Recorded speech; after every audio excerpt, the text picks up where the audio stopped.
Hello friend, আমার বান্ধবীর ছেলে আজকে ব্যাঙ্গালোরে গেল, তার জন্য আমরা এয়ারপোর্টে আসছিলাম। তাকে আমরা এয়ারপোর্টের ভিতরে ঢুকে গেছি, ওখানে তো আমরা যাইতে পারবো না, যাওয়ার কোনো পারমিশন নাই। তাই বাইরের থেকে এখন ওকে বিদায় দিয়ে চলে গেল। আর জাস্ট মানে সত্যি কথা যেটা, আমি ফার্স্ট টাইম আসলাম এয়ারপোর্টে। আমি কখনো প্লেনে কি ইয়াতে উঠি নাই, তার জন্য আসাও হয়নি।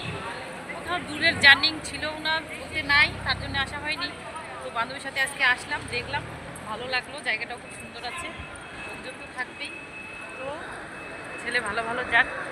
আমরা এখন সত্যি কথা, পিছন থেকে গাড়ি আসছে, মানে কোন দিকে সাইড দিব মানে ভেবে পাচ্ছিলাম না। এই দিক থেকে এবার, এই দিক থেকে একবার, লাস্টের ড্রাইভার দাঁড়িয়ে আমাদেরকে তাকায় আছে। কী করবে, মুশকিল।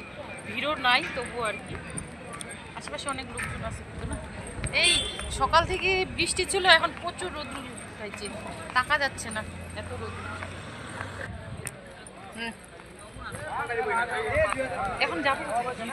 এখন যাব একটু দুই একটা ব্লগ ভিডিও বানাই, বাড়িতে যাবো। জন্য টাকা দিয়ে পাচ্ছি না, আমি নিজে টাকা দিয়ে পাচ্ছি না, মানে চোখগুলো বন্ধ হয়ে যাচ্ছে।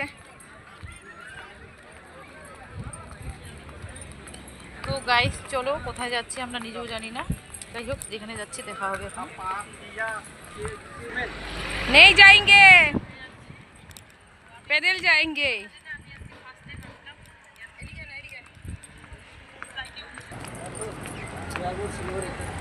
যাবো না, হেঁটে হেঁটে যাবো। কিছু বল প্রিয়া, বল বল, কিছু বল রে প্রিয়া। ফটো আমার যা ভালো, ব্লগ ভিডিওর বানানোর চক্করে একটা ফটো তো নিব এয়ারপোর্টে, সেটাও আমরা ভুলে গেছি। একটা ফটো তো তুলতাম। এই যে মন খারাপ হয়ে গেল, আজকে এতদিন পরে আসলো, কোনোদিন আসে না এয়ারপোর্টে, আজকে আসছে একটু ভিডিও চক্করে ফটো নেয়নি, ওর মন খুব খারাপ হয়ে গেছে।